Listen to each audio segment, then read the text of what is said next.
और वो विधानसभा के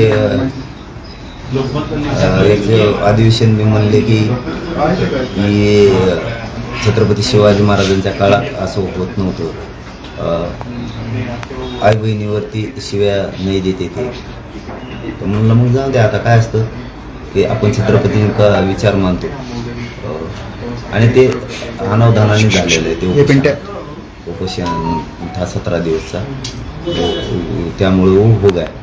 तो मैंने माता मौली का महाराष्ट्र के सबको माय बाप बोला, तो मग इज्जत करता माँ बहन की. तो मग वो शब्द मागे घेतले और दिलगिरी व्यक्त करते की माता मौली की छत्रपती का विचार घेऊन चालतो म्हणल्या.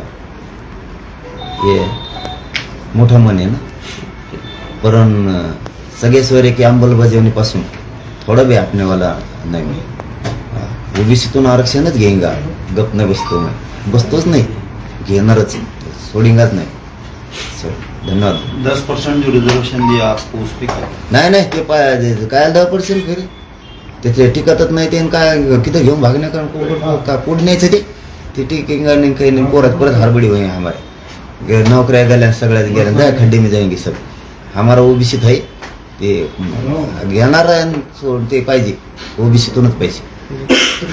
अभी अंतरवाली सराठी में मंडप निकाला जा रहा था, उस समय आप भावुक हो गए. गोल्या नाही गोल घालते हो, हमेशा ते गृहमंत्री सांगतो, फोन लगावतो आणि म्हणतो ते उचलून फेको मराठीची अस्मिता आहे ती उचलून. कसं काय करोडो मराठी हात लावून देंगे का उसको. छत्रपतीचा पुतळा ते व्यासपीठ घेऊन जाय बोलते, घर को तू एवढं मोठं उसी गृहमंत्री असे बोलता नाही ना, मराठीच आहे ना वो. उसी व्यासपीठ से आपने सभी मराठाओं को इकट्ठा किए हैं. करोड़ों मराठी अंतरवाली के वो मंडप मुळेच एक हो गए. और वो तुम मराठी किसका निकाल देंगे. मराठी मेरे ये काट लेना तरी मी हटणार नाही, ओबीसी तुम्ही आरक्षण घेणार. इस पर डीवाईएसपी से भी आपकी बात हुई. वो बोलले ना नाही हटेन म्हणून, नाही हटेन म्हणले. गावाला भी दहशत नहीं, सब बसो म्हणले, सब बसले वाले. आपका बोलना हो गया गाँव वालों से? गाँव वाले से और ते डीवाईएसपी फोन और बोले हम दोनों. जी, राजेश टोपे के भी कारखाने पर दगड़ फेंक. नहीं वो सरकार बघेगा ना, तो उनका मैं काय करू. वो तो काय कमी असतं का कोणी किसको. शरद पवार का अहम भूमिका बताइए. काय आयला हुंबाला जाई हो गई बाबा. ते वो कुठं मी अंतरवली, तो दिल्ली बारामती हे मुंबई काय म्हणते ते, उसके ध्यानात मी आएंगा तर लगेच ठोकते. कोणी म्हणते एकनाथ शिंदे आहे, कोणी म्हणते फडणवीस आहे, कोणी म्हणतं काही राज ठाकरे आहे, कोणी म्हणतं प्रकाश आंबेडकर साहेब आहे, कोणी म्हणतं बच्चे कुडे आहे, कोणी मागं म्हणते. पाठिंबा देणं हा वेगळा विषय आहे. अरे वेगळा आहे ना, काही गप्पा ठोकरं उगच तिथे काय. मग जातो मग कामातून, मग मी म्हणते लय बोलतो.